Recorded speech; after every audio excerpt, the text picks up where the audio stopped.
My name is Mark, and I've been setting up trail cameras in the Appalachian forests for 10 years. I've seen it all.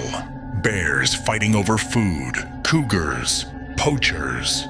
But what ended up on my memory card last week made me burn all my equipment and leave the state for good. Part 1. Strange Silence. It started on Tuesday. I was checking cameras in Sector 4. A remote stretch of forest tourists almost never visit. Normally the place is alive with sound. Birds, wind in the leaves, twigs snapping underfoot. But that day, the forest was dead. Absolute, cotton-thick silence. No crickets, no rustling, nothing. Even the air felt frozen and carried a faint, sweet stench, like rotting meat mixed with ozone after a lightning strike. I swapped the memory cards as fast as I could and got out of there, feeling a heavy stare boring into my back. You know that feeling? When you're certain you're not alone. The hair on my neck stood straight up. Part 2. The discovery. That evening I sat down at my computer to go through the photos. The first couple hundred were empty. Just branches swaying. Then the deer showed up. A small herd of 5 stepped into the clearing at 02:14 a.m. They looked perfectly calm. I clicked to the next frame.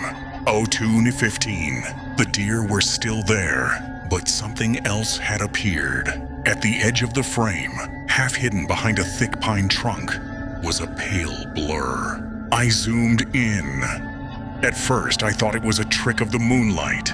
Then cold sweat broke out across my skin. A limb was reaching around the tree. Too long for a human. Too hairless for any animal I knew. It gripped the bark with unnaturally bent fingers, and just above it, 2 pale eyes glowed. They weren't looking at the deer. They were looking straight into the camera lens. Part 3. Mimicry. I kept clicking. Sai 2.16. The thing stepped fully into view. It moved on all 4s, but it was no wolf, no bear. Its body was smooth and corpse pale. Skin stretched so tight over the ribs you could count every bone. The hind legs were longer than the front, forcing it into a permanent crouch. And the face. It looked almost human, but melted, like wax left too close to a fire. The mouth hung open in an impossibly wide grin. The worst part? The deer didn't react. They kept grazing less than 3 feet from this monster. Then I understood. Next frame, the creature rose onto its hind legs, and draped over its head like a hood was the fresh hide of a deer. Antlers still attached, eye sockets empty. It had been pretending to be one of them. Part 4. It's here. At that exact moment, every light in my cabin went out. I live alone in an isolated house right on the edge of that same forest. I sat frozen in front of the glowing monitor. From the darkness outside came a sound, a voice. Mark.